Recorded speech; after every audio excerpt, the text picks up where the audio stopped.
মানুষের ভোগান্তি কেমন দেখছেন এবং আজকের সর্বনিম্ন তাপমাত্রা সেখানে কত?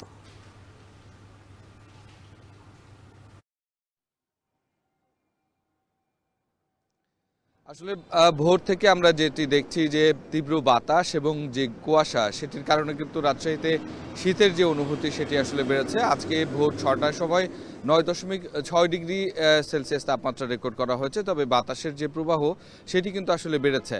তো সেই ক্ষেত্রে আমরা দেখেছিলাম যে গত ২ দিনে কিন্তু ৩ থেকে ৪ নটিক্যাল মাইল বাতাসের গতিবেগ ছিল। আজকে কিন্তু সেটি ৫ থেকে ৬ নটিক্যাল মাইল, অর্থাৎ এই যে হিমশীতল একটি পরিবেশ সেটি আসলে বাতাসের প্রবাহের কারণে আরও বেশি আসলে এই যে শীতের অনুভূতি সেটি আসলে বাড়িয়ে দিয়েছে।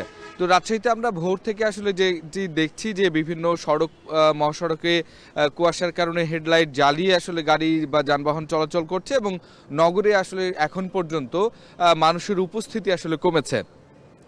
কেননা আসলে এইরকম শীতের সময় যারা ঘর ছেড়ে বের হয়ে আসেন, বিশেষ করে কায়িক শ্রমের কারণে তারা কিন্তু বেশ বিপাকে পড়েছেন এবং স্কুলে যারা যাচ্ছেন শিক্ষার্থীরা এবং অভিভাবকরা যারা নিয়ে যাচ্ছেন তারা বলছেন যে এতে করে আসলে প্রত্যেক দিন সকালবেলায় উঠে যাওয়ার সময়, যেহেতু প্রায় 10 থেকে 12 দিন হলো রাজশাহীতে এইরকম তীব্র শীত এবং কনকনে হাড় কাঁপানো বাতাস, এর প্রভাবটি আসলে তাদেরকে আসলে ক্ষতিগ্রস্ত করছে এবং অনেকে আসলে অসুস্থ হচ্ছেন।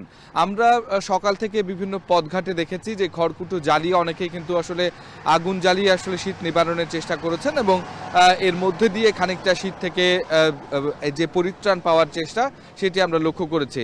বিশেষ করে রিক্সা এবং অটো রিক্সা চালক বা খুদে যে ব্যবসায়ীরা রয়েছেন ভ্রাম্যমাণ, তারা যেটি বলছেন যে শহরের বাইরে থেকে তারা যখন ভোর ভোর আসলে আসেন তখন এই যে শীতের তীব্রতা সেটি আসলে তাদেরকে সহ্য করতে হয় এবং এর মধ্য দিয়ে তাদেরকে আসলে জীবিকা নির্বাহ করতে হচ্ছে। এই অবস্থায় যেই ঘটনাটি ঘটেছে যে রাজশাহীতে কর্মঘণ্টা কমে এসেছে এবং প্রায় বেলা ১২টা বা ১টা না হওয়া